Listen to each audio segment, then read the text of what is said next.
Hey there ItsyBitsy family! Today I'm bringing you a tutorial on turning a photograph into a single layer and multi-layered SVG file. Let's start with a simple outline of a photograph. I'm using the website Cricut. Select your image of choice. You'll want something with a good amount of color contrast so the tool picks up on the lines in your image.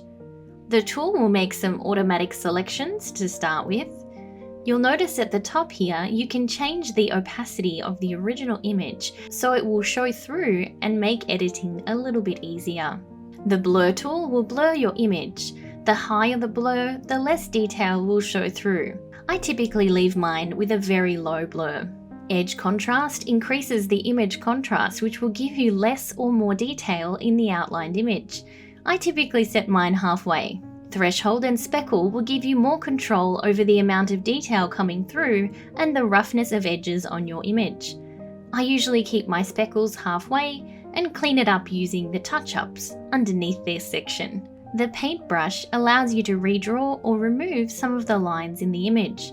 This is great for removing excess speckle, like I've done in the t-shirt here.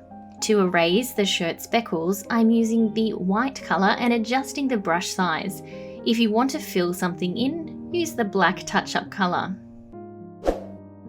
Keep in mind, the more speckles and detail, the more your Cricut will have to cut out, which is more for you to weed.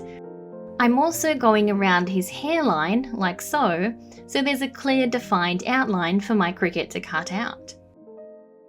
You also want to keep lines as thick as possible, removing really fine speckles, as these are more difficult to cut.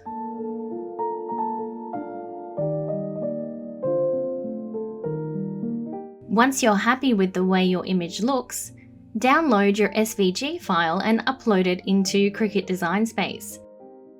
You'll notice that there's a white and pink layer underneath, so I just ungroup and delete these two layers.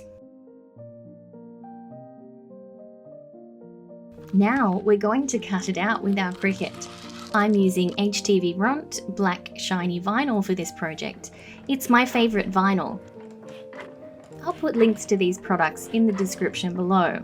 Let's weed all of the space in our image and use some of the transfer tape to stick it onto the card, being very careful to roll back the transfer tape so it doesn't rip the cardstock. And here's our finished product. Now let's learn how to create a layered SVG from a photograph. I've chosen this image. Again, high contrasting colors are best for this purpose. Using the tool PNG to SVG, I'm uploading the image and choosing the number of colors I want to convert. The number of colors you select will be the number of layers on your Cricut canvas that you need to cut out, so try not to set this too high. You can easily use the color picker to click on the boxes in the palette and then the colors in your image so that you can match them up. The higher the simplicity, the rounder and less detail. And you'll notice when it's set to 0, it creates very rough edges, which is difficult for your Cricut to cut. So I always try to choose around the 5 to 6 level for optimal results. Once you're happy with your image and the way that it looks, download the SVG and upload it into Cricut Design Space. So you'll see here we have a few layers, and I want to clean them up a bit so it's easier to cut out with my Cricut. To do this, I click on each individual layer and use the contour tool to fill in any extra space that's missing or remove some fine details I don't want my Cricut to cut.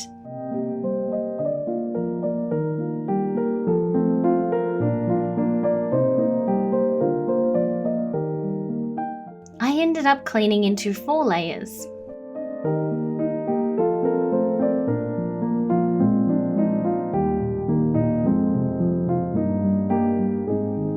I'm using red cardstock for the card,